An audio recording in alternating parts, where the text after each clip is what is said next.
Listo chicos, para poder ir reforzando lo que se ha avanzado en esta semana, vamos a desarrollar el problema número uno de propuestos relacionado al tema de cantidad de movimiento, impulsos y choques. Dice, a partir de la tercera ley de Newton se explica que cuando se dispara una bala por medio del revólver de masa M mayúscula, como se muestra en la figura, hay fuerzas internas de igual magnitud y opuestas en el sistema revólver-bala. Si la masa de la bala es m igual a m mayúscula entre 200 y su velocidad de salida es de 400 metros por segundo, positiva, indicando que va a la derecha, determine la velocidad de retroceso del revólver. Desprecie las fuerzas externas sobre el sistema. Bueno, entonces ahí nos están graficando, nos está mostrando el después del disparo, ¿no? Al disparar se genera fuerzas internas y eso va a generar que la bala salga disparada, ¿no? En este caso, a la derecha. Y debido a ello, la pistola, el revólver, se mueve hacia la izquierda, ¿no? Mediante una velocidad conocida como velocidad de retroceso. Entonces, a mí me están pidiendo esa velocidad de retroceso. Entonces, para nosotros, esta imagen, esta representación, es el después de la interacción, después del disparo. El después. Entonces nos faltaría graficar el antes. Siempre se debe graficar el antes y el después, ¿no? Para tener un análisis más seguro, más concreto. Entonces, en el después, acá está así el revólver.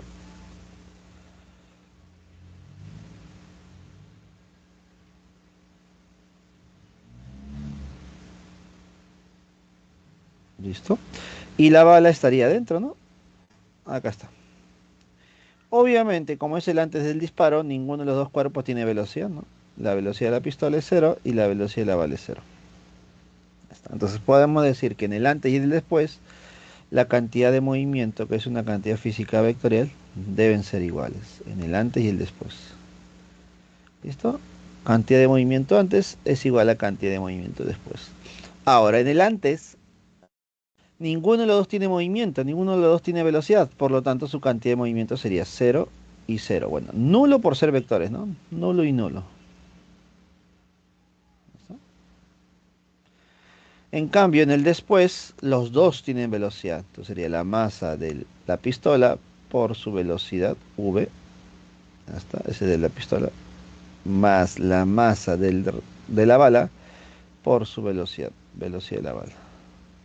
Listo. Reemplazamos por ahí, mira. Me dicen que el de la pistola es el que debo calcular, que es la velocidad de retroceso. En cambio, el de la bala sería la masa de la pistola entre 200 multiplicado por la velocidad de la bala, que sería más 400. Listo. Entonces, operando por aquí, mira, me queda 200 y 200, queda 2. Ese 2m mayúscula pasa al otro lado, entonces te quedaría menos 2m mayúscula igual a m mayúscula por la velocidad de la pistola. Conclusión, la velocidad de la pistola sería m y m, simplificamos y nos quedaría un negativo 2 unidades metros por segundo. Listo chicos, con la aplicación de conservación de la cantidad de movimiento el problema no salió, que es creo que la gran mayoría de casos, ¿no? Sale con esto. Ahora, ahí colocan el i para indicar que estás en el eje X, pues, ¿no? ¿Esto? Problema número uno, avioncito, menos 2 metros por segundo i. ¿Alguna consulta o duda? Coménteme, por favor.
Listo, entonces continuemos con la siguiente pregunta. A ver.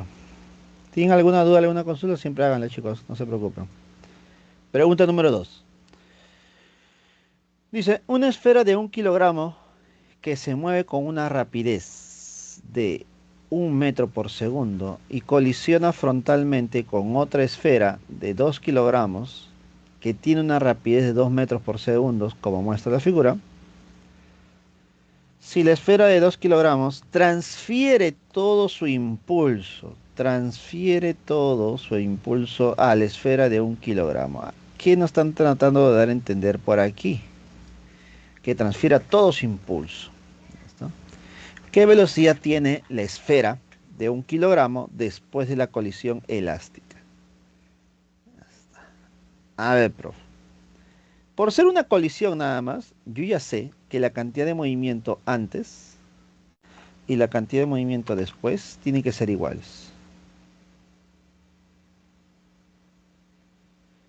Existe una conservación, ¿no? En el antes y el después. Esto es el antes. El tema va a ser el después. En el después, ¿qué pasa con el cuerpo uno y qué pasa con el cuerpo 2? ¿Qué pasa con el cuerpo de 1 kilogramo y qué pasa con el cuerpo de 2 kilogramos? Entonces, tengo que entender algo, pues, ¿no? O tengo que deducir, se podría decir, lo que nos dan de información, ¿no? Si el cuerpo de 2 kilogramos, que es el más grande, transfiere todo su impulso a la esfera de 1 kilogramo, ¿qué me están tratando de dar a entender? Que después del impacto, esta esfera 2, al darle ya todo al otro cuerpo, entonces esta esfera 2 se quedaría prácticamente en reposo. Prácticamente se queda en reposo, porque le está dando prácticamente todo el impulso que tiene, o toda la energía, vamos a llamarlo así. De tal manera que el cuerpo uno adquiere una velocidad v. Ahora, posiblemente la velocidad uno, esa velocidad tiene que ser hacia la izquierda, ¿no? Lo más probable, ¿no? Lo más probable, casi seguro de eso. Pero igual, vamos a demostrarlo.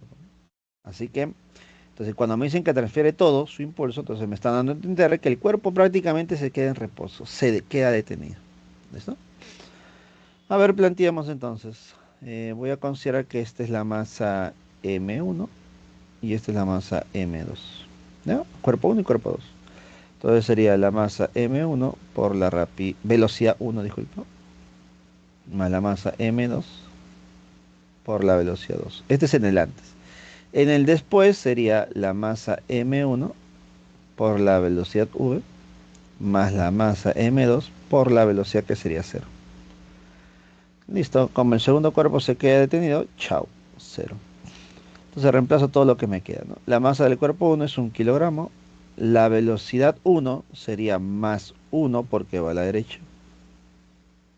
Más la masa M2 que sería 2 kilogramos. Por su velocidad que sería menos 2 porque va a la izquierda.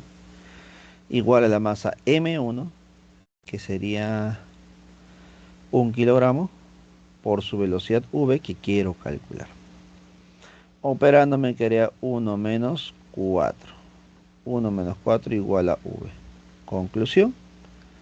La velocidad V sería igual a menos 3. Menos 3 metros por segundo. Problema número 2 resuelto. La clave sería la C. Listo, chicos. Entonces, eso es lo que está ocurriendo con el sistema. ¿Listo? Coméntame por favor alguna duda, alguna consulta.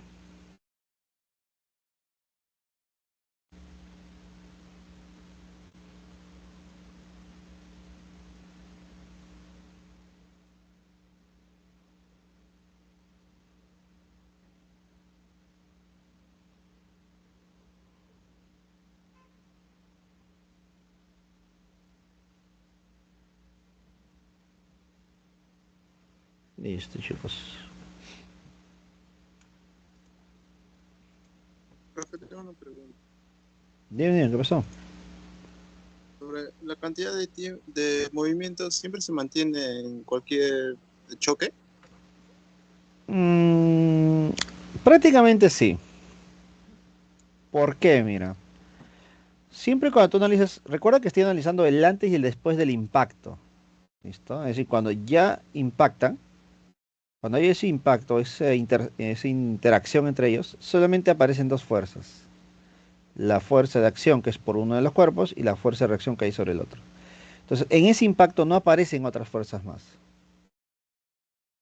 Por lo tanto, al aparecer solamente estas dos fuerzas, entonces podemos decir que durante la interacción o la colisión, la fuerza resultante, ¿cuánto sería? Prácticamente cero. Y si es prácticamente cero, entonces el impulso es prácticamente cero. Y sabemos que el impulso está relacionado a la fuerza, y esta fuerza está relacionada también a la variación de cantidad de movimiento, ¿no?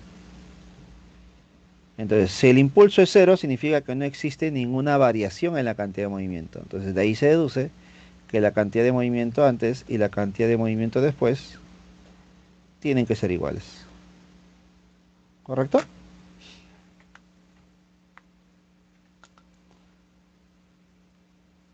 En inelástica y elástica, ¿verdad? Sí, en cualquiera, en cualquiera. Es decir, por eso no importa el tipo de choque que tú analices, por lo menos a nuestro nivel, que es creo que también lo único que vas a ver, se podría decir, siempre va a haber una conservación de la cantidad de movimiento. ¿Listo? Siempre que tú analices la interacción, bueno, analices el sistema, pues, ¿no? Analices el sistema. Imaginemos que impactan tres esferas. Imaginemos, ¿no? En el peor de los casos, ¿no? Entonces, el sistema tendría que ser los tres, pues, ¿no? Entonces, para el sistema, la cantidad de movimiento antes y después se va a conservar. Ahora, si impactan los tres y yo analizo solamente dos, obviamente ya no se conserva, pues, ¿no? Ya no se conserva. Entonces, se va a conservar para todo el sistema. Entonces, para mí, el sistema es el conjunto de estos dos, pues, ¿no?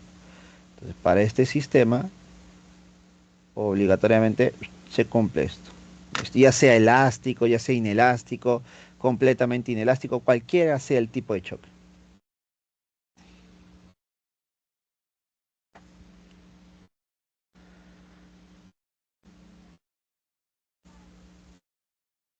Profe, y en ese problema, ¿por qué la velocidad final del cuerpo 2 es cero? Ah, porque el problema me está diciendo que la esfera de 2 kilogramos, esta esfera de 2 kilogramos, transfiere todo su impulso.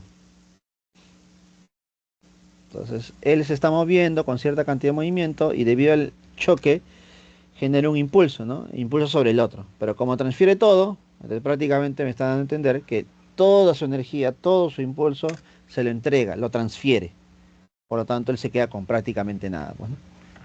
Profe, disculpe una consulta. ¿Eso sucede, lo de transferir la energía a un cuerpo, sucede cuando, por ejemplo, uno tiene un volumen menor que el otro, ¿verdad? No, en realidad siempre hay transferencia. ¿Siempre Siempre hay va a haber transferencia transferencia. entre los Sí, dos, siempre. así el objeto sea más grande o pequeño? Sí, siempre hay transferencia. Siempre transfieres un poco de tu energía, ¿no? Obviamente, imaginemos, ¿no? Hay un impacto de dos cuerpos, uno más grande y uno más pequeño. Ya, tú como pequeño le transfieres energía al más grande. Y el más grande te transfiere energía. Pero al final, si haces una suma final, es como que si yo le entrego dos, pero él me entrega cuatro, ¿me dejo entender? Claro, claro, Es entiendo. como que al final, por más que yo le he entregado dos, él me lo está devolviendo. No sé si Ujú. me dejo entender. Algo así Sí, es. Entonces, aquí es prácticamente lo mismo, ¿no? Él prácticamente está entregando, me están dando a entender eso, ¿no? Que está entregando todo. Entonces, él se queda sin nada. Es lo que me queda, ¿no? Bueno, este es un caso particular de tipo de problemas que me plantean, pues, ¿no? Normalmente siempre te dan algo más concreto, ¿no? Te dicen, considerando que el cuerpo 2 se queda en reposo, se detiene. Normalmente ah, te dan así, ya. ¿no? Ahí sí sería que toda la energía ha sido transferida al otro Claro, objeto. normalmente los datos son más concretos, pues, más precisos. En cambio acá me dan dando, transfiere todo su impulso, entonces tengo que más o menos entender qué es lo que me quiere plantear el problema, pues, ¿no? Entonces, eso es el significado final, pues, ¿no? Transfiere Ya. todo su impulso, me está dando es como que transfiere toda su energía. Entonces, él se está quedando sin nada prácticamente, ¿no? Ok, profesor, ok. Muchas gracias. Listo.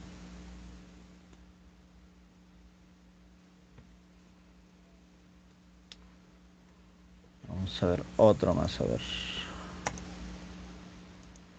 A ver, esta pregunta número 3 me parece muy interesante porque lo podemos resolver de muchas maneras. Si no me equivoco, hay 3 formas distintas de resolver este problema. Ese es lo curioso con este problemilla. Ya que nos damos cuenta que el tema de cantidad de movimiento se relaciona también con el tema de cinemática y dinámica, pues, ¿no? Y sabemos nosotros que para evitar trabajar con mucha cinemática o mucha dinámica, también se puede usar el tema de trabajo y energía. Bueno, entonces, hay muchos aspectos que yo puedo analizar por aquí, ¿no? A ver, veamos, ¿no?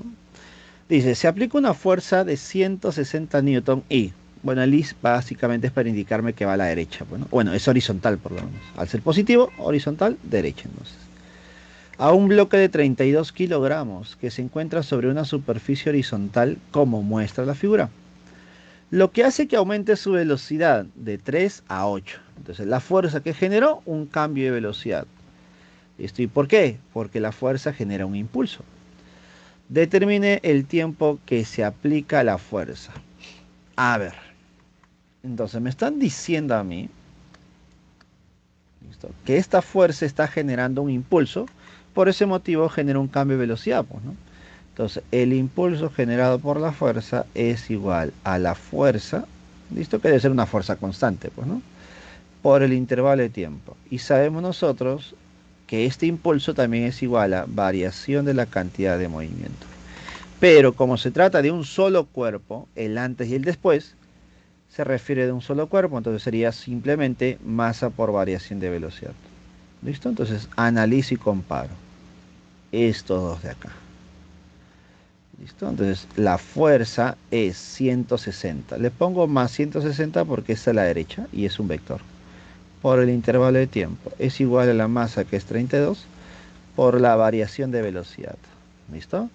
Aquí los valores que me dan son velocidades, son cantidades físicas vectoriales y ambas son positivas. Es decir, al inicio se movía con 3 hacia la derecha y luego aumentó a 8 a la derecha. Entonces la velocidad final es más 8. Y la velocidad inicial es más 3. Recuerda que es final menos inicial, siempre en ese orden. Operando, bueno, me quedo con el 160 por el tiempo igual a 32 por... Acá me quedaría 8 menos 3, sería 5, ¿no? Listo. Creo que le puedo sacar 16 primero y 16 2. Y luego me quedaría un 2 por 5, ¿no? 2 por 5 es 10. Y este cerito es otro 10. Entonces, el intervalo de tiempo, ¿cuánto me quedaría? Un segundo. Listo. Esta es una forma de plantearlo, por ejemplo. Esa es una forma. Si alguien se acuerda de esto, excelente. Ahora, tampoco es un pretexto no conocer este tema, porque lo puedes trabajar de otra manera. Mira, la segunda forma de resolución, con el tema de trabajo y energía. Por trabajo y energía, nosotros sabemos que el trabajo neto es igual a variación de energía cinética. El trabajo neto es la suma de todos los trabajos. Tenemos la fuerza de gravedad, mg, la normal, n, y la fuerza F. Sabemos que la fuerza de gravedad y la normal no generan trabajo porque el cuerpo se está moviendo hacia la derecha, y la fuerza, cuando es perpendicular al movimiento, no genera trabajo. Entonces la única fuerza que genera trabajo es el trabajo de la fuerza F. Y este es igual a variación de energía cinética, que sería energía cinética final menos energía cinética inicial. Bueno, sabemos que el trabajo es igual a fuerza por distancia, y en esta oportunidad es positivo el trabajo porque va a favor del movimiento. Y la energía cinética es un medio de la masa por velocidad al cuadrado. Mira, como ambos tienen un medio de la masa, factorizo. Un medio de la masa por velocidad final al cuadrado menos velocidad inicial al cuadrado. Listo. Entonces, de aquí yo ya puedo calcular ¿qué cosa? Puedo calcular la distancia. Y con la distancia yo puedo estar analizando ya otras cosas. Por ejemplo, el mRV, pues, ¿no? Al ser un mRV, mira lo que tendremos.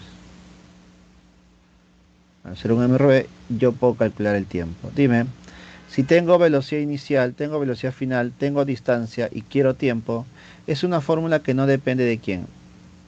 No depende de la aceleración, ¿no? Y si no depende de la aceleración, ¿qué fórmula podríamos usar? La distancia es igual a velocidad inicial más velocidad final sobre 2 por el tiempo. ¿Listo? Entonces, puedo también usar eso. ¿Listo? Puedo usar eso.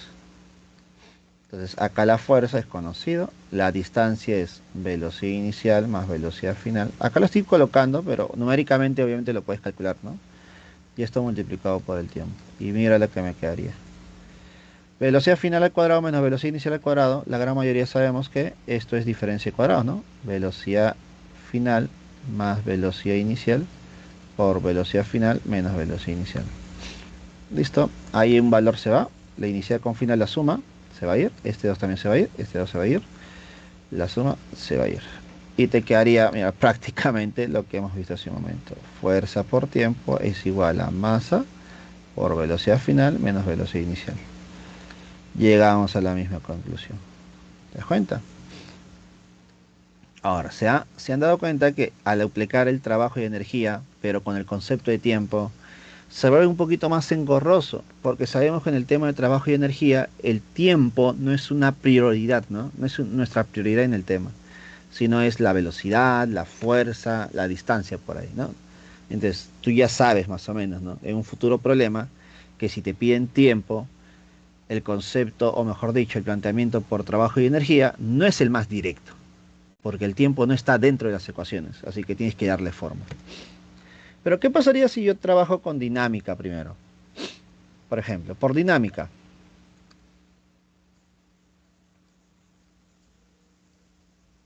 Por dinámica yo sé que la fuerza resultante es igual a masa por la aceleración, ¿correcto? La fuerza resultante es 160 y la masa es 32. Y esto por la aceleración. Aquí me doy cuenta, a ver, 16ava, 16ava, 2. Listo. La aceleración, ¿cuánto me quedaría? La aceleración me quedaría 5, ¿no? 5 metros por segundo al cuadrado.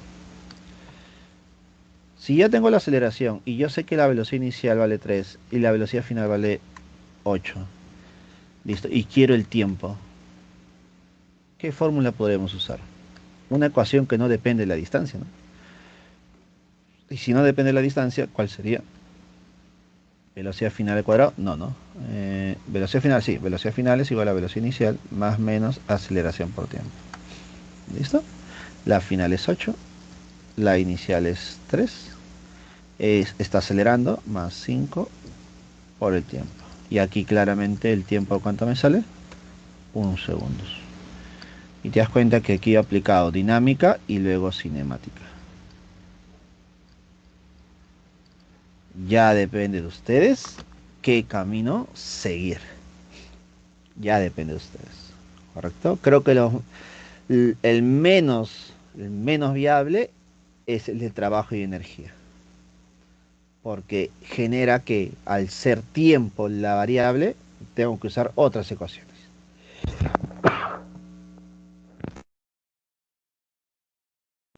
¿Correcto, chicos? ¿Alguna consulta, duda?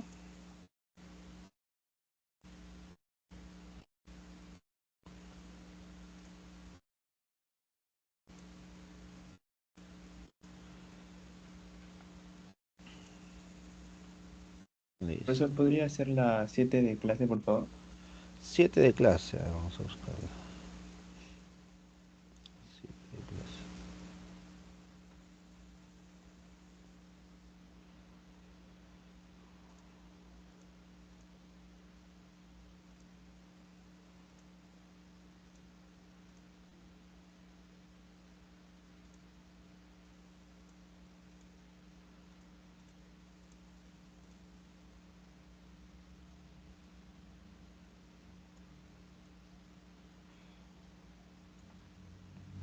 Es de la 7 de clase. No sé si le han comentado que algunos problemas tienen algunos cambios, ¿cierto? Había unos cambios en los problemas de clase y los de casa, por si acaso. Tal vez esa era la duda. A ver, si no lo planteamos igual. Dice, la masa de Júpiter es aproximadamente 318 la masa de la Tierra. Es decir, te están indicando que es 318 veces la masa de la Tierra. y su radio es 11,2 del radio de la Tierra. Determine la magnitud de la aceleración de la gravedad en la superficie de Júpiter, ¿no? En el material dice Marte, ¿no? Debe decir Júpiter. Si en la Tierra es de G sub 0 igual a 10 metros por segundo al cuadrado. Ese G sub 0 te da a entender que es la aceleración de la gravedad en la superficie, pues, ¿no? Entonces voy a comparar Júpiter con la Tierra. Ponemos por aquí la Tierra.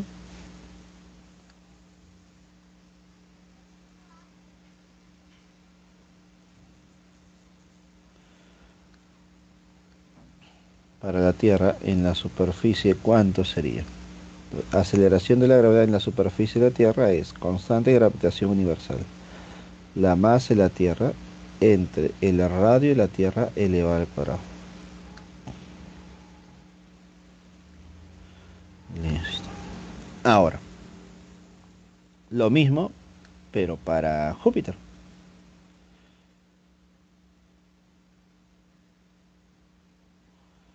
Para Júpiter, lo mismo, pues, ¿no? La aceleración de la gravedad en Júpiter es igual a constante de gravitación universal, masa de Júpiter entre el radio de Júpiter al cuadrado. Listo. Listo. Ahora, usamos los datos que nos da, pues, ¿no? Nos dicen la masa de Júpiter es aproximadamente 318 la masa de la Tierra. El radio de Júpiter es 11,2 el radio de la Tierra. Estos valores yo los voy a reemplazar en esta ecuación. Al reemplazarlos en esa ecuación, mira lo que quedaría. Aceleración de la gravedad en Júpiter es igual a constante. Masa de Júpiter es 318 la masa de la Tierra. Radio de Júpiter, 11,2 radio de la Tierra. Elevado al cuadrado. Una vez que tengas este tipo de expresiones, lo que tienes que hacer es sacar toda la parte numérica. Sacas todos los números hacia adelante. Sacando por arriba sería 318. Sacando por abajo 11,2 al cuadrado. Y te quedaría la constante, la masa de la Tierra, entre el radio de la Tierra al cuadrado. Y te das cuenta que todo esto corresponde a la aceleración de la gravedad en la superficie de la Tierra. Y según el problema, esto vale 10. Por lo tanto, la aceleración de la gravedad en Júpiter es 318 por 10, es decir, 3180, entre 11,2 elevado al cuadrado. Y tal vez aquí es la parte difícil para algunos, o para la gran mayoría, o casi para todos, ¿no? Esto acá no se puede operar, pues, ¿no? Esto sale aproximado. Y sale un aproximado de 25,4. Listo. Esta sería la respuesta, pero de manera aproximada. ¿Está bien, chicos? Entonces ahí está lo tedioso, se puede decir, de este problema. La parte operativa.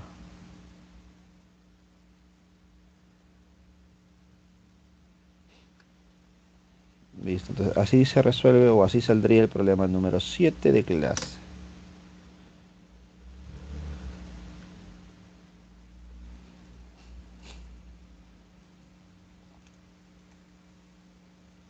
Muchas gracias, profesor. Listo, no hay problema.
Profesor, ¿podría ser las 6 de clases?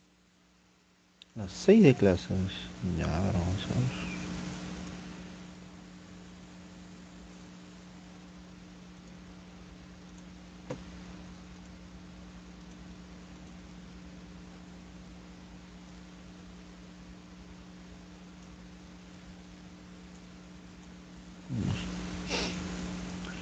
La pregunta número 6 había una corrección, o mejor dicho, había que agregarle algo, ¿no? Tal como se muestra en la imagen, ¿no? Dice, la figura muestra dos bolas A y B de masas iguales, 1 kilogramo, ¿no? La bola A tiene una rapidez de 4 metros por segundo y colisiona frontalmente con la bola B inicialmente en reposo. Asumiendo que la colisión es completamente inelástica, determine la cantidad de calor que se libera. Desprecie la fricción en la superficie horizontal. Bueno, la imagen nos muestra el antes del impacto, ¿no? El antes.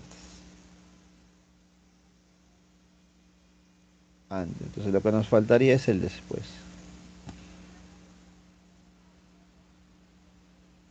A ver, en el después, ¿qué cosa vamos a obtener? En el después, profesor, subrayo completamente inelástico. ¿Qué significa que el choque sea completamente inelástico? ¿Qué significado tenía eso? Significaba que los dos cuerpos después del impacto se quedan unidos, pegados. Entonces el cuerpo A y el cuerpo B se van a quedar pegados. Por un lado A y por el otro lado B. Se quedan unidos. ¿Listo? Entonces ya la masa del cuerpo en sí ahora sería 2m, ¿no? La suma de ambas. Y me están preguntando cuánto es la cantidad de calor que se libera. Bueno, sabemos que la cantidad de calor que se libera está relacionada con la energía cinética, pues, ¿no? La energía cinética que hay antes y la energía cinética que hay después son diferentes. Y esa diferencia lo hace el calor liberado. Entonces, estas dos son diferentes. Por ejemplo, si esto es 10 y esto es 8, ¿cuánto será el calor liberado? 2. Entonces, lo que yo necesito calcular es la energía cinética. Y para calcular la energía cinética necesito la velocidad, pues, ¿no? Entonces, al final se reduce a eso, pues, ¿no? Calcular la velocidad con la que se moverá el conjunto, es decir, los dos juntitos. ¿Cuánto será esta velocidad? Listo, voy a calcularla entonces. Bueno, indiferente que el choque sea completamente inelástico, sigue siendo un choque. Y por ser un choque, la cantidad de movimiento se va a conservar. Es decir, el antes y el después tienen que ser iguales. Cantidad de movimiento antes para cada uno de los cuerpos, ¿no? Que sería la masa m por la velocidad 1, más la masa m por la velocidad 2. Misma masa, ¿no?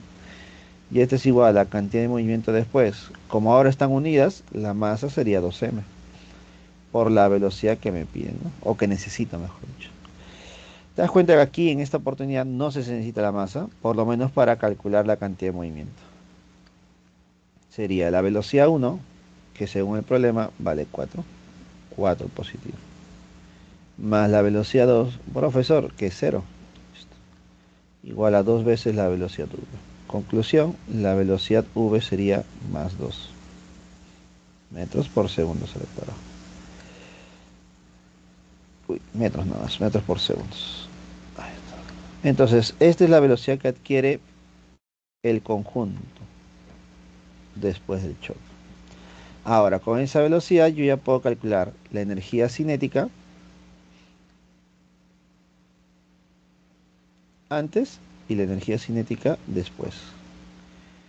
En el antes, energía cinética antes. La energía cinética antes sería la suma de energías, ¿no? La energía cinética del primer cuerpo, que sería 1/2 de la masa por V1 al cuadrado, más la energía cinética del cuerpo 2. Profesor, pero no tiene velocidad. Bueno, sería 0. Y esto es igual a 1/2 de la masa, que es 1, por la velocidad, que es 4 al cuadrado. Esto me sale 8. Entonces, el sistema al inicio tiene 8 joules. Veamos si se mantiene o si cambia. Energía cinética después, ¿no? después.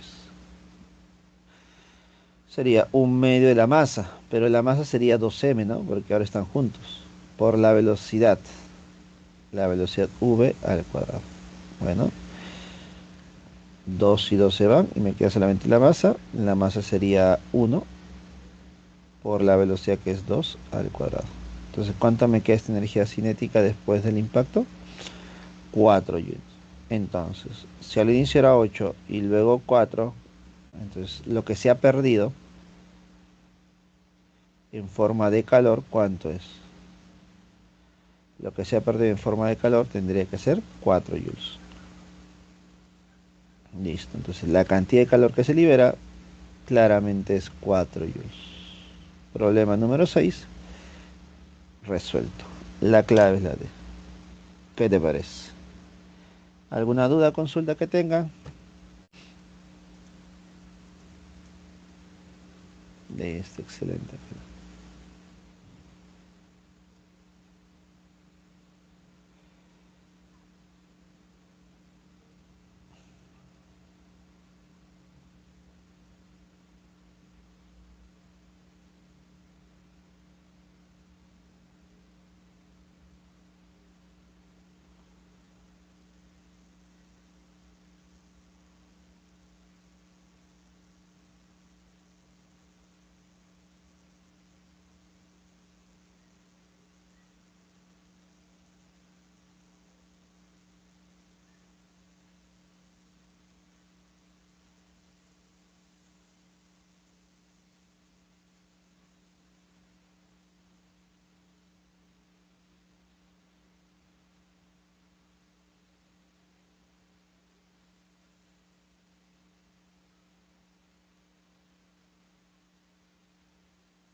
Listo, veamos a ver un siguiente problema.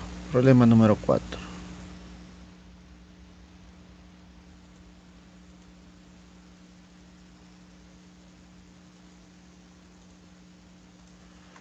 Dice, la gráfica muestra la relación entre la fuerza y el tiempo para un cuerpo que impacta sobre una superficie.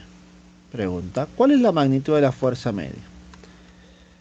A ver, cuando se hace referencia a una fuerza media, lo que me están tratando de, bueno, lo que me están pidiendo es, calcule la fuerza que regeneraría el mismo impulso, pues, ¿no?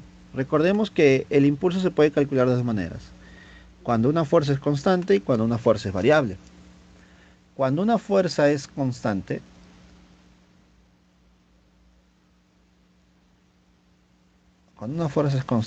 el impulso se calcula como el producto de la fuerza por el intervalo de tiempo. Pero cuando una fuerza es variable, el impulso se calcula mediante el área. ¿Listo? Entonces, a mí me están dando una fuerza variable, ¿no? Entonces, por eso puedo calcular el impulso mediante el área. Pero como me están pidiendo la fuerza media, entonces me están diciendo, a ver, yo quiero una fuerza que genere el mismo impulso, pues, ¿no? Entonces, yo quiero una fuerza que genere este mismo impulso. Y a esa fuerza que genera el mismo impulso se le conoce como fuerza media. No es una fuerza constante, sino es una fuerza media, una fuerza promedio, ¿no? De todas estas fuerzas que están cambiando, están variando, pues, ¿no? ¿Está? Entonces, la fuerza media, que más o menos la fuerza media debe estar por acá, pues me imagino. una fuerza media. Una fuerza media que generaría el mismo impulso. Bueno, generaría el mismo impulso. ¿Listo? Entonces, como debe generar el mismo impulso, entonces yo puedo decir, que el impulso se puede calcular como esa fuerza media por el intervalo de tiempo. Y ese impulso también se puede calcular como si fuese el área. Listo. Entonces yo quiero esa fuerza media. Listo. Sabiendo que el intervalo de tiempo, ¿cuánto sería? Para todo el proceso,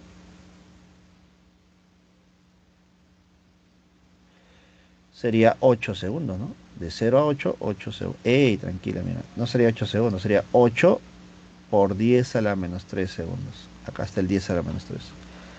Milisegundos o 10 a la menos 3, ¿no? Y esto es igual al área.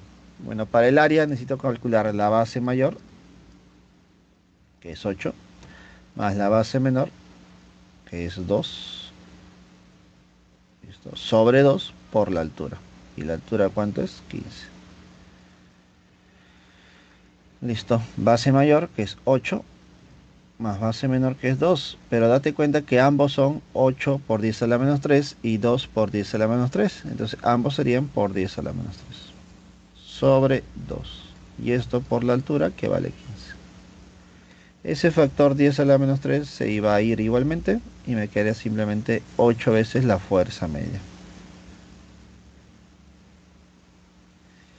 Igual a 8 más 2, 10. 10 entre 2, 5. 5 por 15. Y 5 por 15 es 75. Conclusión. La fuerza media es igual a 75 sobre 8. ¿Y cuánto es 75 sobre 8? Operando me quedaría un 9,375. Esto dándole forma en base a mis claves que están en función de 10 a la menos 3, nos quedaría 9375 por 10 a la menos 3 unidades Newton. Problema número 4, avión.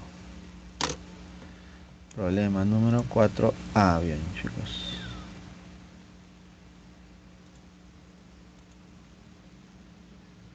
Profesor, ¿me podría explicar sobre la fuerza media? No lo entendimos. A ver. A ver, ¿cómo?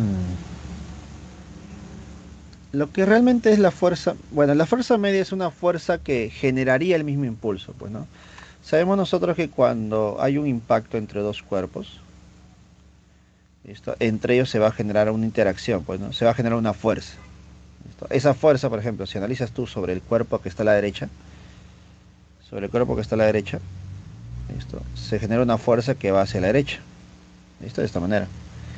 Pero esta fuerza no es constante, pues, sino es variable. ¿Listo?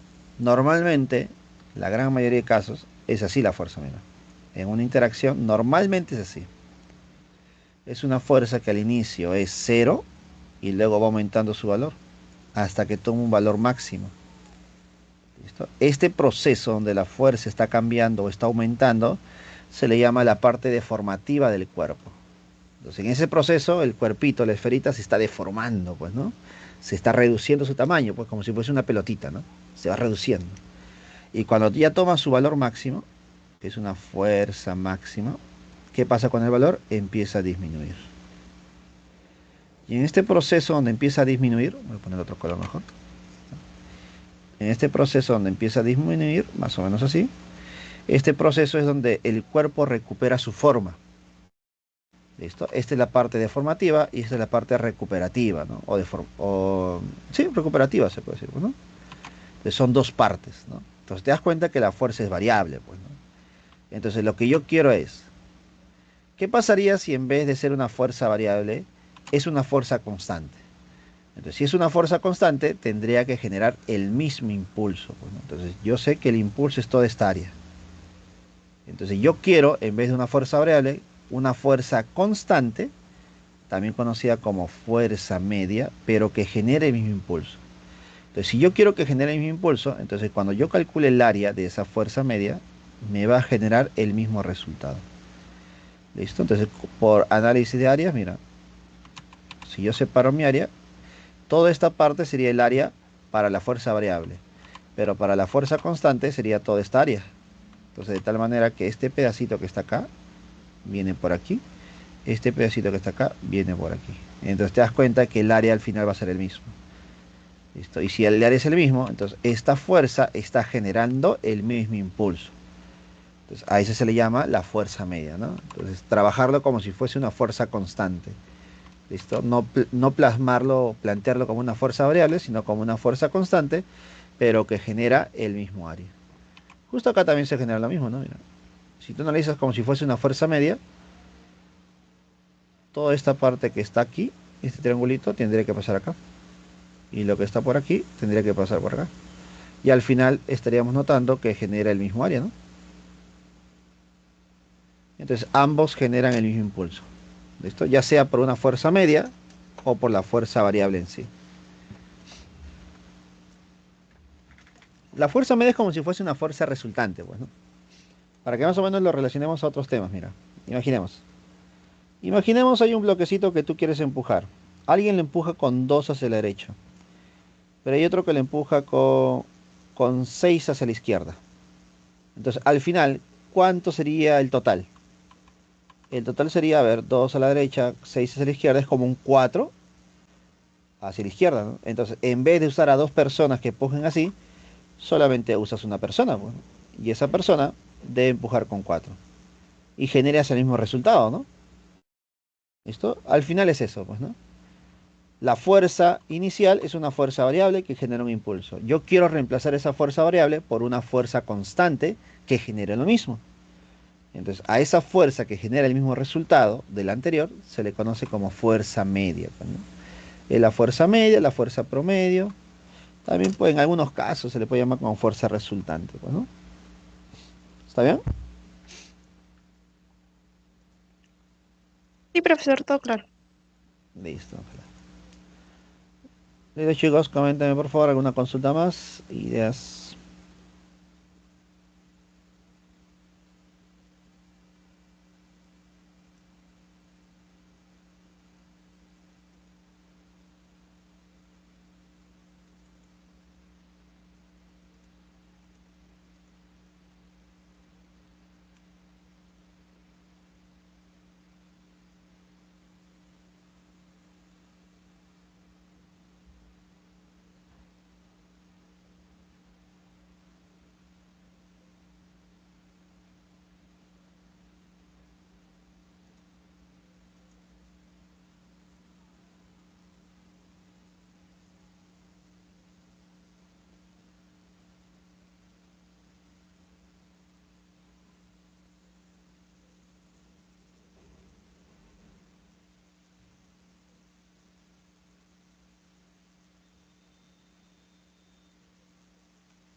Vamos a ver una pregunta más por aquí. Miren, la pregunta número 5 de propuesto también tiene una pequeña corrección, una gran corrección, vamos a llamarlo así, ¿no? Acá está subrayada en rojito. Vamos a... Ahí está. Ese es el datito que faltaba para que salga la pregunta, ¿no? Dice, un estudiante de masa M mayúscula igual a 8 veces M minúscula está parado con sus patines sobre una pista de hielo, sosteniendo una mochila de masa M minúscula. ¿Ya? Si lanza la mochila en la dirección horizontal con una rapidez de 16 metros por segundo, calcule con qué rapidez retrocederá el muchacho inmediatamente después. Mira, esta pregunta es muy, pero muy, muy, muy parecida a esta de acá. ¿Listo? Con la velocidad que retrocederá el muchacho es como una velocidad de retroceso, ¿no? Muy parecida a esto, ¿no? Claro, para un lado se va a ir la mochila y él se va a ir para el otro lado. Entonces vamos a graficar el antes y el después.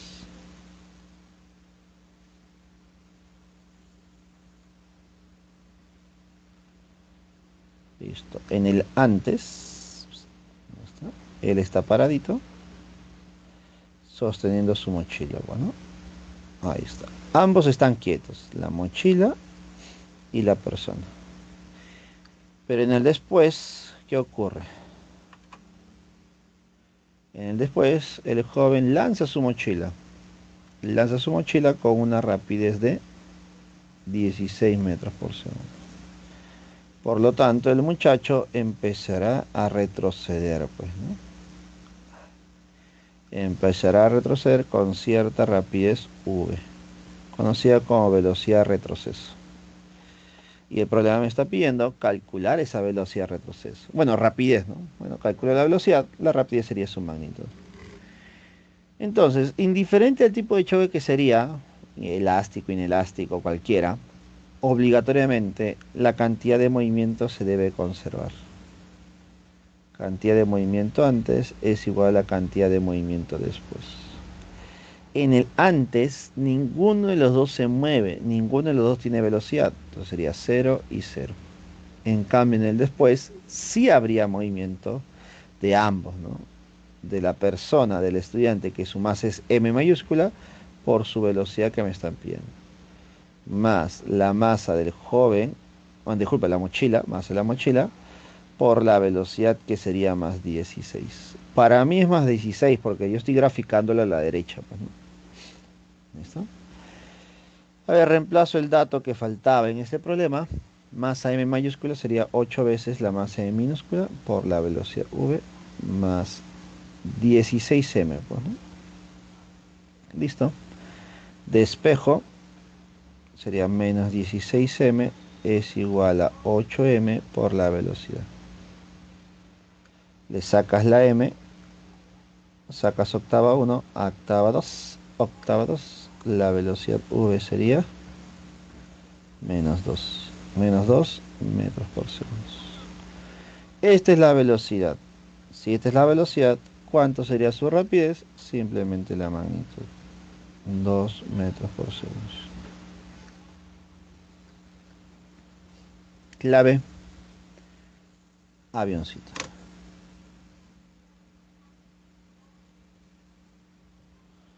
¿Alguna consulta, duda que tengan? Coméntenme, por favor.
La 4 de propuestos. Vamos a ver. La 4. ¿Y estaba la 4 de propuestos?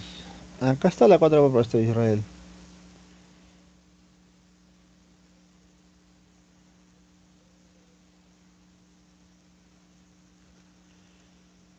Acá está la solución de las 4 propuestas.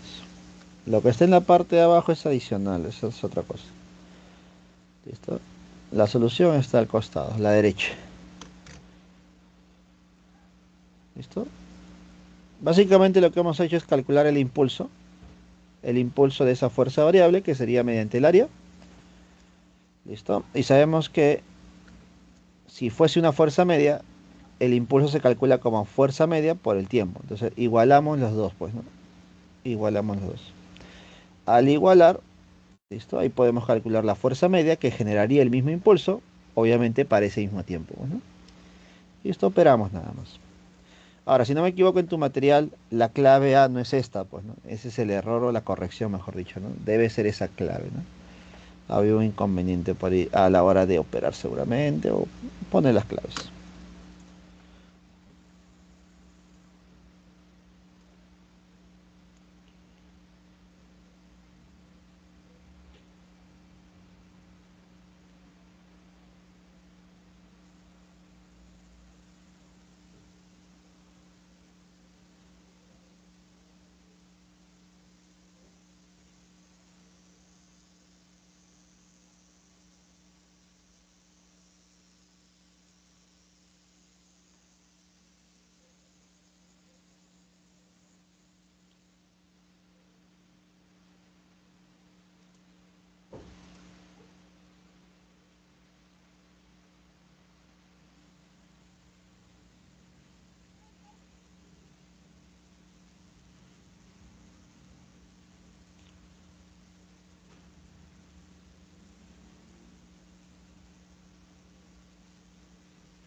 A ver, este ejercicio, veamos.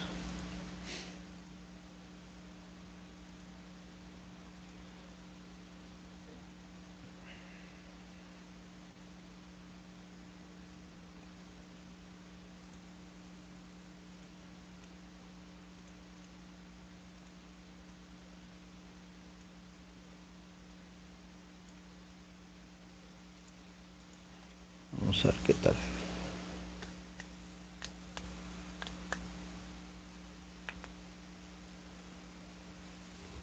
Dice,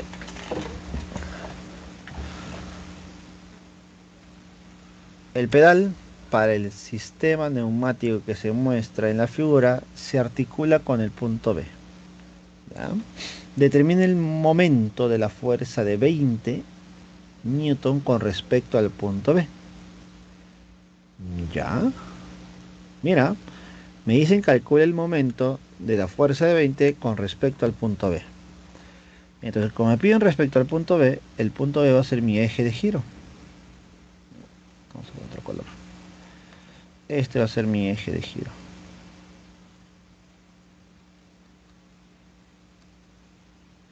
Por lo tanto, para calcular el momento de una fuerza, debo conocer primero el signo. El signo es en base a la rotación que pueda generar sobre el cuerpo, ¿no? La fuerza y el brazo de palanca. Ahora, la otra forma es, más o menos, la fuerza por la distancia multiplicado por el seno del ángulo. ¿Listo? Brazo de palanca es cuando haces el trazo perpendicular. Pero la distancia es desde el eje de giro hasta el punto de aplicación de la fuerza, multiplicado por el seno del ángulo, que es la inclinación de la fuerza respecto a la distancia, ¿no? Que es la que yo voy a aprovechar. Entonces necesito la fuerza, acá está la fuerza. Necesito el ángulo, acá está el ángulo. Y necesito la distancia, acá está la distancia. Sí, profesor, que esto de acá no me sirve, no. Esto de acá tampoco me sirve, no, no te sirve. Solamente te sirve esos dos, esos tres de ahí. ¿Listo? Entonces, signo. Como este es el eje de giro y la fuerza está aplicado de esa manera, entonces esta fuerza está generando una rotación antihoraria. Cuando es antihoraria es positiva, cuando es horario es negativo. Entonces sería signo positivo. La fuerza tiene un valor de 20. La distancia desde el punto B hasta el punto de aplicación, que es A, es 200. Pero 200 milímetros, por lo tanto sería 10 a la menos 10 a la menos 3. ¿Listo? Por el seno del ángulo, ¿no? Sería seno de 37. Listo. Ese 10 a la menos 3 se va con 3 ceritos. 1, 2, 3 ceritos. Y me estaría quedando por ahora 2 por 2 es 4 por el seno de 37 que sería 3 quintos. Listo, esto sería 12 quintos. Por lo tanto, el momento de la fuerza F sería 12 quintos o 2,4, ¿no? Newton metro. Listo. Problema resuelto. Listo, en este problema había distractores más que todo. Y más que todo ese 20 grados, ¿no?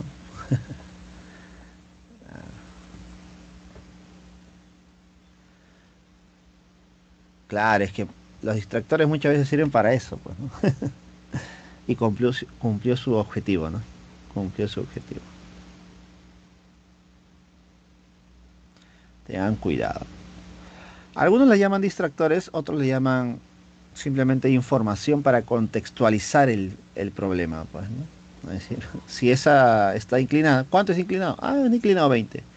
Es para darle contexto al problema, ¿no? De alguna manera. Listo, chicos. ¿Alguna consulta o duda que tengan? Comenten.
Listo, chicos. A ver, esta siguiente pregunta.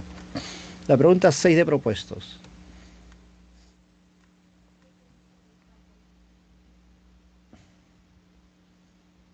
La figura muestra un cuerpo de masa M colocado en el punto Q. Si la masa de la Tierra es aproximadamente 81 veces la masa de la Luna, determine la razón de las distancias A entre B para que el cuerpo de masa M minúscula se encuentre en equilibrio. Ya el dato final creo que está aquí, pues, ¿no? Se encuentre en equilibrio.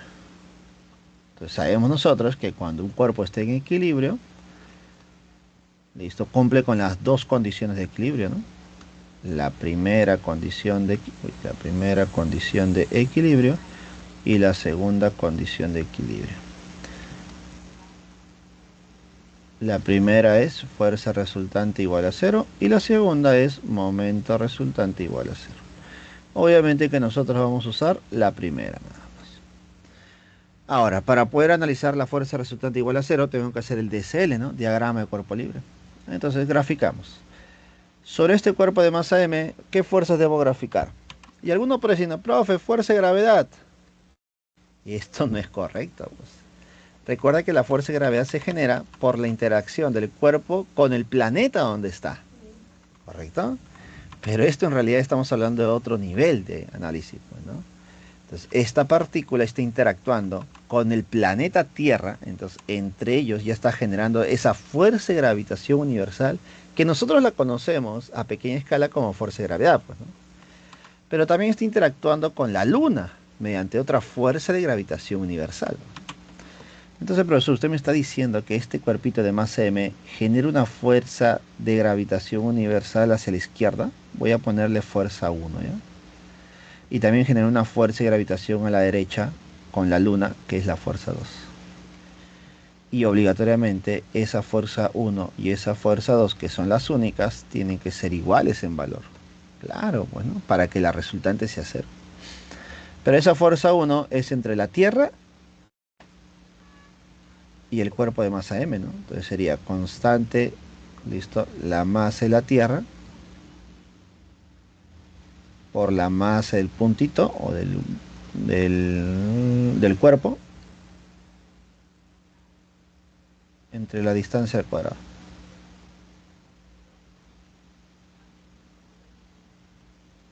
Y la fuerza 2 es constante de gravitación universal más el alumno más el cuerpo entre la distancia que es b al cuadrado.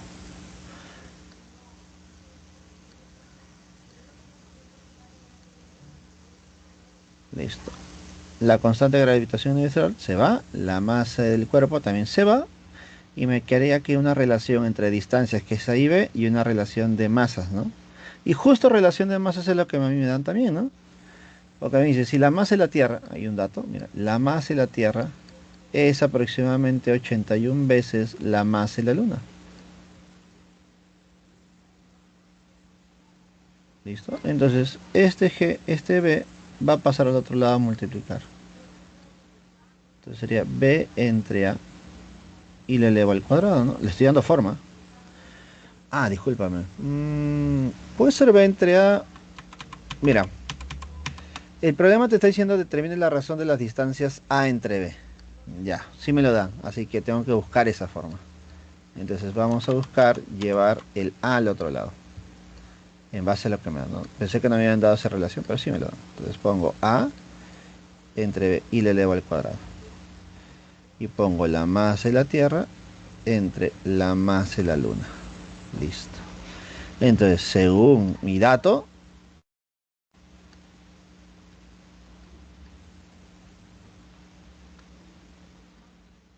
la masa de la Tierra entre la masa de la Luna es igual a 81. Listo. Entonces por aquí me quedaría masa de la Tierra entre la masa de la Luna es 81. Conclusión. Saca raíz cuadrada.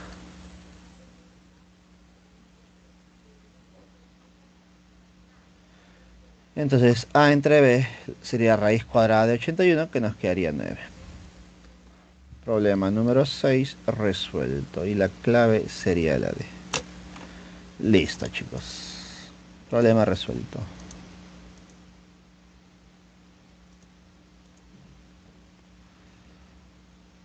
A ver, acá hay otro problemita. Vamos a analizarlo.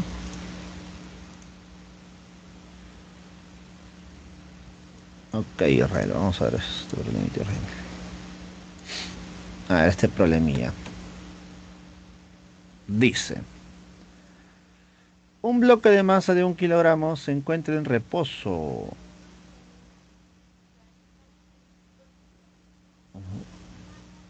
Un bloque de masa de 1 kilogramo se encuentra en reposo, a punto de deslizarse hacia abajo. Muy importante ese dato, ¿eh?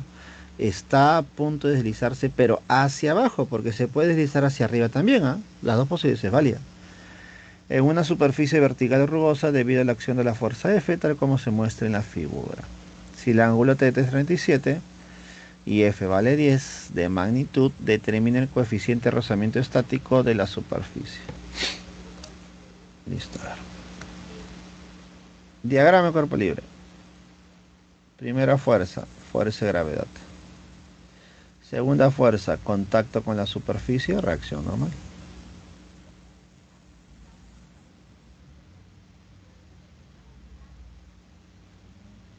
Tercera fuerza, la fuerza F. Y la última es la fuerza de fricción. Pero es la más importante porque va a depender de todas las demás. Yo siempre recomiendo graficar la fuerza de fricción al final. Siempre el orden más adecuado sería fuerza de gravedad, reacción normal, tensión, elástica y fricción. ¿Listo? Esas son las últimas, la elástica y la fricción. ¿Listo? Porque la fuerza de fricción va a depender de lo que ocurre con las demás, pues, ¿no? Las demás determinan hacia dónde posiblemente se mueva o se mueve el cuerpo. Y en base a ello yo sé hacia dónde es la fuerza de fricción. Y lo mismo para la fuerza elástica, pues, ¿no? Entonces, como el problema ya me está diciendo que está a punto de deslizarse hacia abajo, entonces está a punto de caer. Si está a punto de caer, entonces la fuerza de fricción tiene que ser en contra, es decir, hacia arriba. ¿Listo? Pero como está a punto, entonces estamos hablando de una fuerza estática máxima. La máxima de todas, ¿no? Cuando está a punto de moverse, a punto de deslizarse. ¿Listo? No solamente me dicen que no se desliza o no se cae, me están diciendo que está a punto, entonces sería la fuerza estática máxima, que es igual a mu estático por la reacción normal. Listo, ahora no quedaría simplemente reemplazar valores, ¿no? Esta fuerza F vale 10, por lo tanto, esta fuerza de 10 tengo que descomponerla, pues, en una componente horizontal, en una componente vertical, considerando que el ángulo es 37. Al descomponer, como es 10, sería 6 y 8, ¿no? 6 por acá, 8 por acá.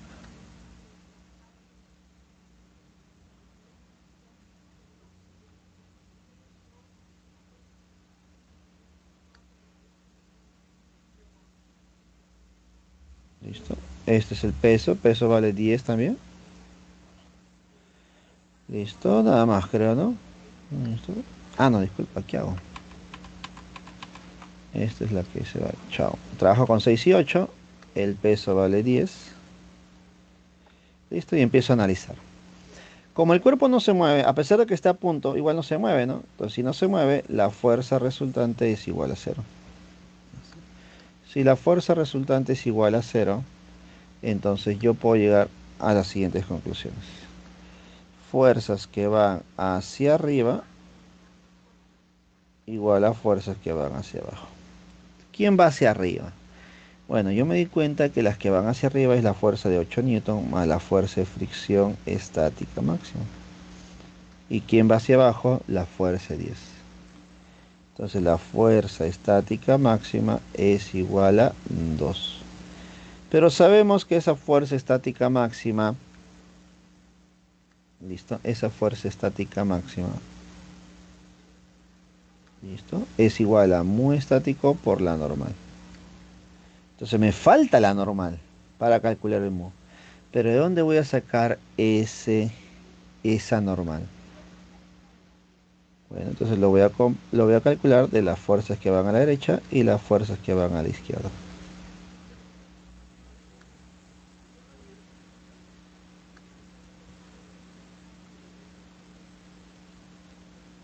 Fuerzas que van a la derecha, 6. Fuerzas que van a la izquierda, la normal. Son las únicas, ¿no? Entonces yo ya conozco la normal.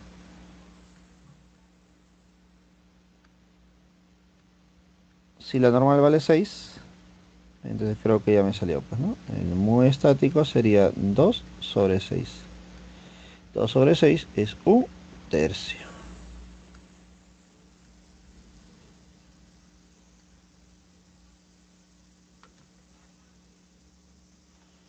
Listo, problema resuelto, Israel.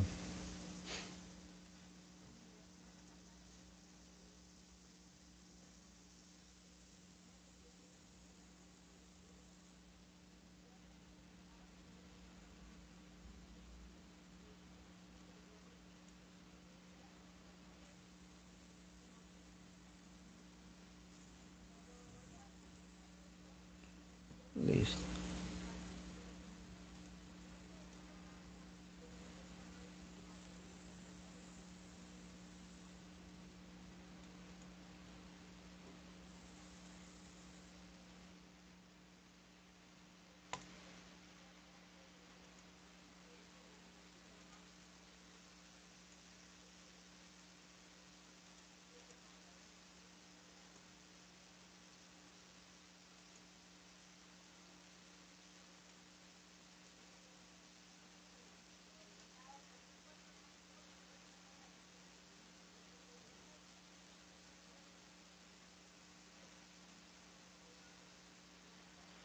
Veamos esta pregunta, chicos. La pregunta número 7.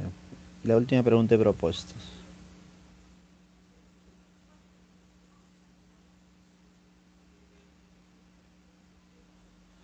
Si un cuerpo en caída libre es soltado desde cierta altura, determine la altura del punto para que la aceleración del cuerpo sea igual a la mitad de la aceleración que adquiere en la superficie de la Tierra.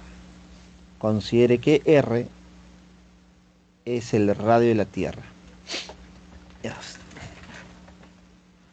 Listo, veamos. Entonces,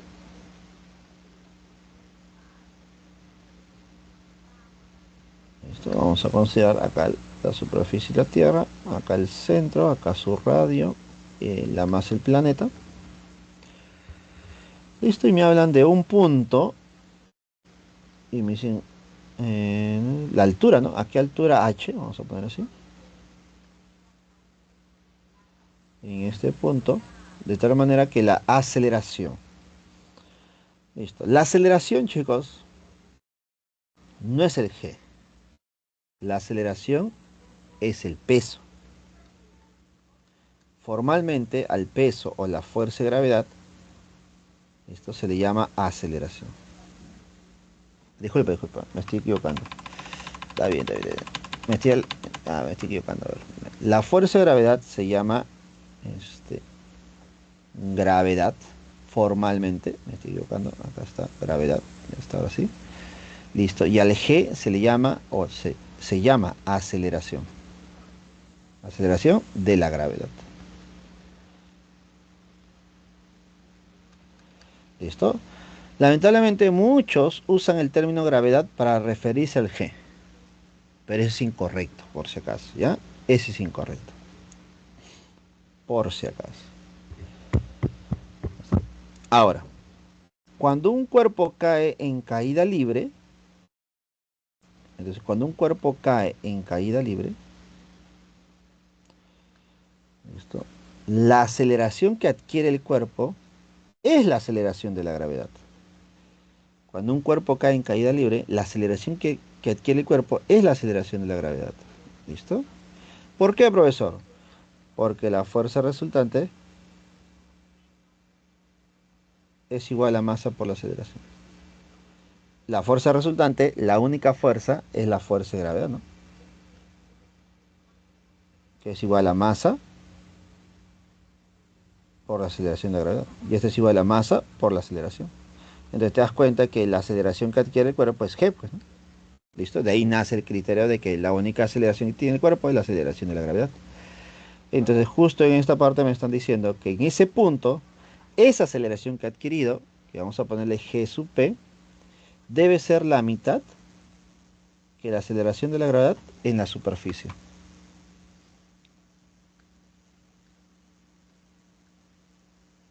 ¿Listo? Ahí está. Esa es la mitad. ¿Ya está? Por si acaso. Entonces de ahí partimos nosotros. De ahí voy a partir. Entonces si parto de esto, yo diré, a ver, la aceleración de la gravedad en el punto P se calcula como constante de gravitación universal. ¿Listo? Por la masa del planeta Tierra entre la distancia al cuadrado. La distancia al cuadrado sería R más H.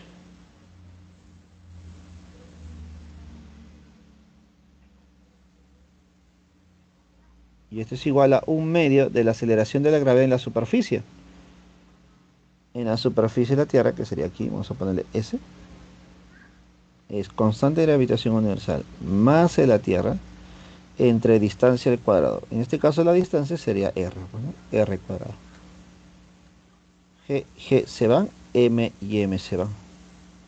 Y nos quedaría, mira, en aspa sería 2R cuadrado igual a R más H al cuadrado. Sácale raíz cuadrada, sácale raíz cuadrada. Si le saco raíz cuadrada me queda raíz de 2 por R igual a R más H. Conclusión, si tú despejas H, H te quedaría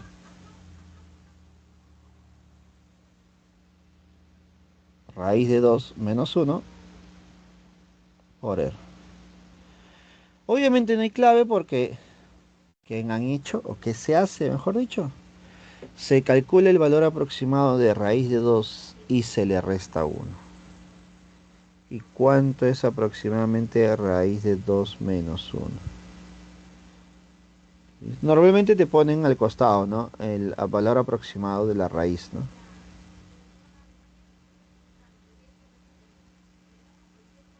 ¿Listo? Si tú calculas el valor aproximado, me va a salir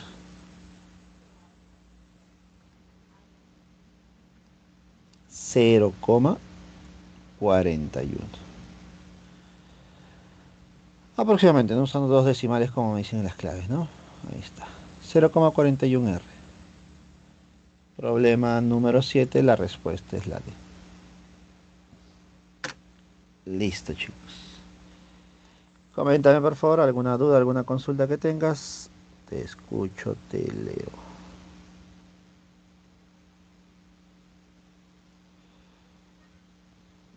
¿Listo?